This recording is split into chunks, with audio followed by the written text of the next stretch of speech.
Welcome back to the Acer Team Story Cup, ladies and gentlemen, and for everybody who's a little bit confused why exactly there's currently a tie on the scoreboard with a 1-1, let me just clarify just real quick. After we finished the last game where JaeDong took down Has, the admins informed us that indeed Evil Genius got a death loss because they showed up too late to today's match. They didn't, as stated in the rules, send in the first player 5 minutes before the tournament started. Didn't announce it, there was no contact person, and therefore Evil Genius lost 1 point already. It doesn't affect JaeDong, he can still play, there's no problem with him playing. It's just like that Joey FlashWolves, they got a bit of an advantage here, a bit of a head start, so the current score is indeed a 1-1. We will therefore start to call this game number 3 so that there is no confusion about the score going into the next few matches, just as a quick side note for you.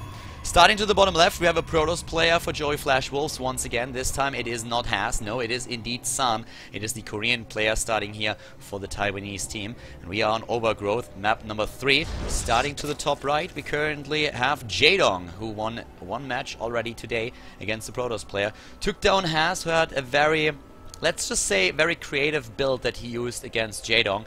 Built 4 cannons to apparently try and contain the Zerg player, which didn't really work for him. He delayed his tech immensely, and in the end JaeDong didn't really have any problems shutting the Protoss player down. Whatever Has tried to pull off, it didn't work out, and JaeDong just looked at the game and was like, alright, I guess I get a free win here. It was a bit of a donation, and JaeDong was a willing participant. So we have in this particular game now gas taken. The spawning pool started this time after the hatch was put into play.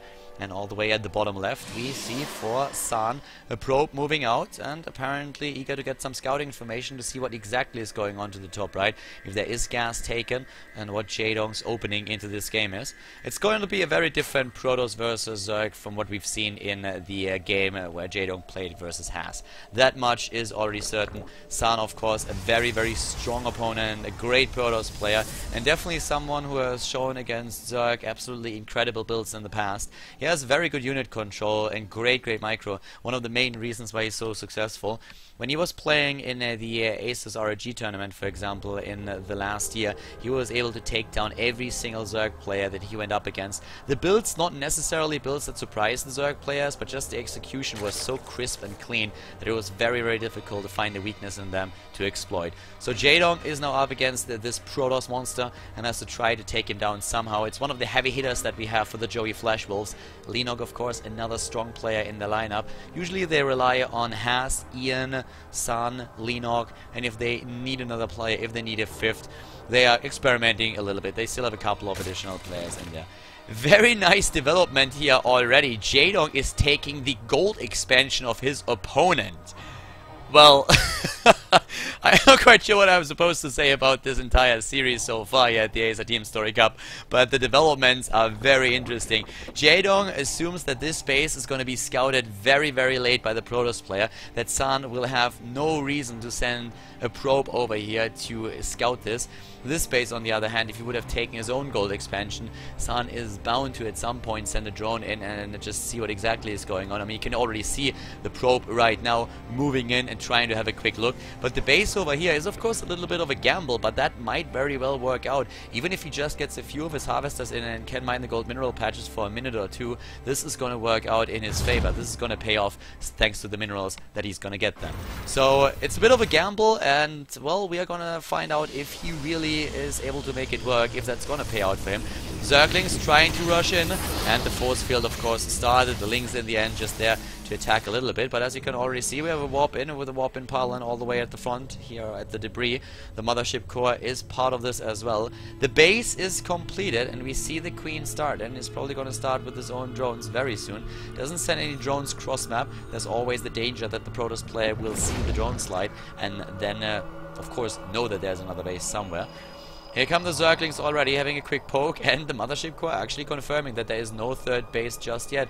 So he's just trying to make sure that he knows what's happening here. Oh, nice surround on those zealots. Really well done. The warp in for San is immediate, but we have at least 3 of the zealots, 2 of the zealots taken out. The 3rd one very low.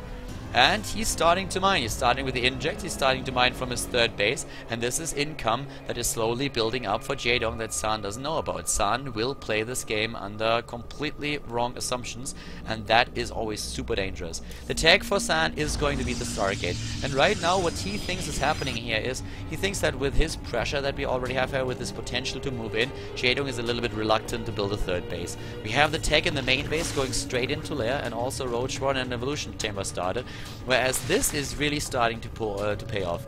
The Queen is just moving in again for another inject. We have also at the same time a second Queen if he needs to defend against something, and don't be fooled, there's 300 minerals that he needs for this with all those drones that he already has there. This is really starting to pay off very, very fast. He's also spreading creep, and that shows that he is not really reluctant to show this base at this point. He knows that at some point he is going to lose it, but everything is going to be warped in here at the top. There's not a lot of units that are just going to walk across map. The Zealots are already on their way back, and looks like the Phoenix, at least for now, knows what's going on. He saw the base. I'm pretty sure that the base already paid off, so I would be very surprised if that's not the case. The Zealots, by the way, are not moving in just yet. They've seen the creep. I think they're now starting to walk over here, but at this point, yeah, he has the army ready and can now move to the top. Did he not see on the minimap that there's actually creep? Did he not see that yet? I don't believe that for a second that he has no idea, but he didn't send anything else over. And maybe the settings that he has don't allow him to really see creep on the minimap. Maybe, I mean, that would be a very weird explanation, but there's only so many things that I can currently come up with why he didn't send anything in. Now he's starting to move over there. No, he doesn't. He has a probe there, but this base is already completely mining, and San never even tried to take the harvesters down. Never even confirmed that there's a base. I think he really must have missed the creep there, or just assumed that the creep spread of JaeDong is already reaching the spot, which is not the case. So a little bit surprising to me, but as it happens, San is not going up against the third base of JaeDong, and we have JaeDong starting to move in here. The harvest account for the Zerg player, 55 against 51. The income, as you can see, is currently... Oh, why is that not working? There we go. Is currently heavily in his favor. 2,000 against 1,300. So that's already looking really good for JaeDong. And against the Void Rays, I mean, he has of course started his take. Like, he hasn't won the game or anything, but he has very solid economy behind this. Would like to see him take another third base all the way back at home, because I'm not quite sure if he will always be able to defend this base over here. It's still quite a little bit exposed and very close to the Protoss play. If San at any point in the game gets a force into the mix that he can just send up a little bit, just one screen up, he will have a very good showing there. Once again, the Queens as the anti-air against Mothership Core and also Void Rays. The Void Rays actually wrecking those roaches, but the army that is moving here in for JaeDong is still pretty strong. 51 army supply against 48. We have the Spire being built, and Mutalisks are very, very dangerous against what we currently see for San here. There's not a whole lot that he can do against this, especially the speed of the Mutalisk is going to be a big, big problem for him. We'll also just try and get a couple of Corruptors in there to help out the ground army, but for now, it's just another base all the way to the top, with the pylon already being built here to the top left, so that we can see additional Zealot warp-ins by San, just trying to sneak them past into the mineral line of the third base. Spire's about to be completed, and JaeDong has quite a lot of minerals. He's lacking in the gas a little bit, but that's not very surprising considering that he's taking quite a lot of minerals off here at the gold base.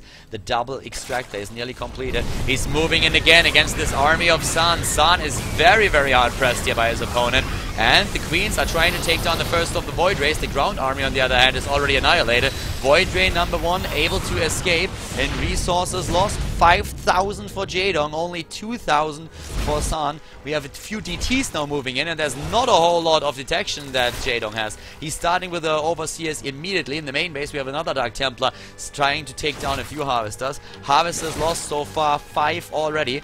9 Mutalisks are being built. Even with the space over there, we have another DT taking down the Harvester count, and JaeDong is suddenly in a lot of trouble. He lost a lot of resources already earlier when he was just throwing his army against this position, but at the same time now, we have San completely blindsiding his opponent. 2 Dark Templars have been killed, but 25 drones, 26 have already been annihilated. There's another one, 28. The Harvester count at this point is 23 against 59. San is moving in to take down this base right over here. This is not going to survive. I'm not quite sure where the units are walking right now. Maybe just double checking that there's not another hidden base at the bottom right. But yeah, the next, the hatch at the gold expansion is taken out. And here the main base of the natural is now being assailed by JaeDong. But with force fields, he might even trap another set of roaches. Not quite happening just yet. The fail field here at the end, just putting, I guess, a stop to the aggression of JaeDong finally, and marking that. But nothing else has happened here so far. So 8,400 resources lost against 3,800, and JaeDong just playing a little bit too wasteful there when he was trying to cancel the third base of his opponent. He still has a decent account of Mutalisks in the game, 10 of those, but he cannot really make them work because we have the Stalkers there. So far without the Blink upgrade, but with 2 additional Stargates already built, we will see a lot of Phoenixes very soon to deal with the Mutalisks, and San knows that he's in a great position already. If you look at the army supply at this point, we have 74 against 52, 64 Harvesters against 39, both of them on 3 bases, but the third up here is not saturated, and the Zealots are already starting to take down the hatch, bringing it all the way down to the red. And this is very... oh, there are even DTs. Yes, the DT here is going to put a stop to base number 3. And now JaeDong in a really, really awkward position. JaeDong is falling apart here a little bit. Now the Mutalisks are also endangered since we have quite the count of Phoenixes in the match. 3 are being built at a time, and JaeDong is just starting to run out of luck again. It looks like the Acer Team Story Cup is not really his home turf. He is about to lose another game. He will be 1-4 if he indeed loses this match now.